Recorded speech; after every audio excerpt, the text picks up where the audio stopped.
आदिवासी ज़्यादा से ज़्यादा वो लोग ईसाई धर्म अपना चुके हैं अपनी ज़मीन के नाम से।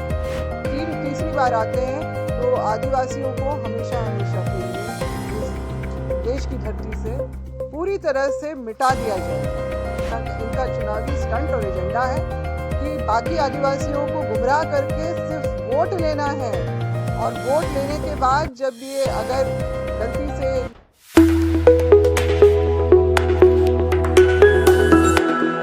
समाज का ही सारा हश्र कर दिया है, हमारे जो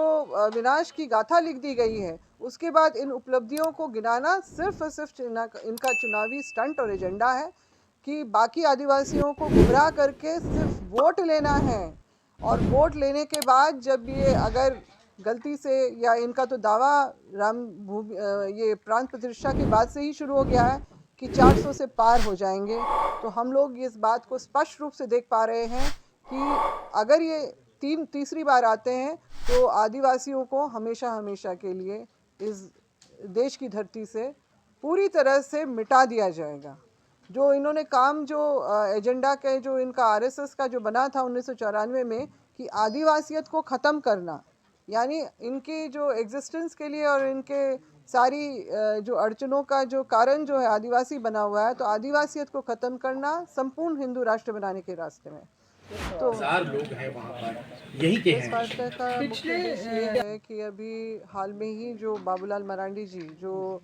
झारखंड विधानसभा के नेता प्रतिपक्ष और पूर्व मुख्यमंत्री झारखंड के रहे हैं, उनके द्वारा एक घोषणा की गई कि 11 फरवरी को 2024 में रांची राजधानी में एक बहुत बड़ा जनजातीय सम्मेलन किया जाएगा, जिसमें विभिन्न प्रांतों से आदिवासी यहाँ पर सम्मिलित होंगे और उनके सामने ये जो है अपनी उपलब्धियाँ गिनाई जाएंगी भाजपा के द्वारा कि भाजपा ने आदिवासी हित में कौन कौन से कार्य किए हैं। तो उसमें जिस तरह से राष्ट्रपति बनाने के लेके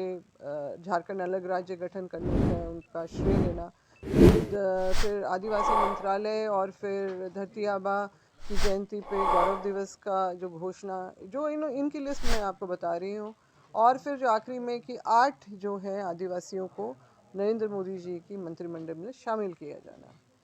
अब ये सारी चीज़ें जो इन्होंने गिना दी, मगर एक चीज़ इन्होंने नहीं बताया कि हमने आपकी पहचान को भी मिटा दिया है।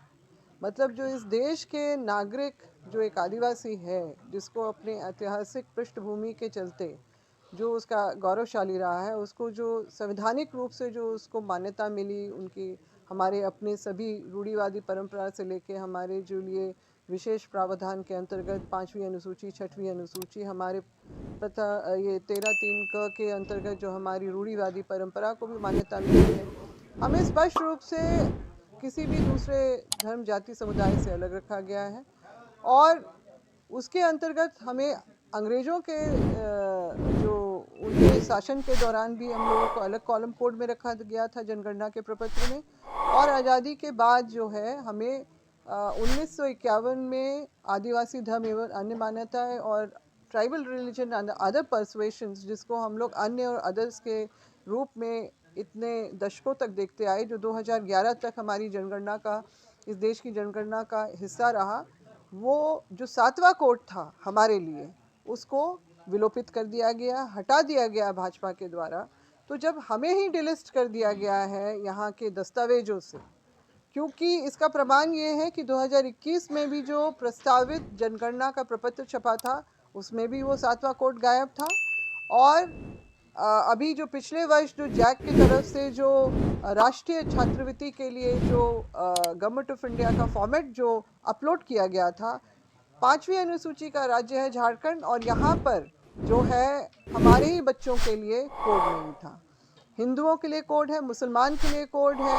ईसाइयों के लिए कोड है, सिख के लिए कोड है, जैन के लिए कोड है, मगर आदिवासी के लिए कोड नहीं है।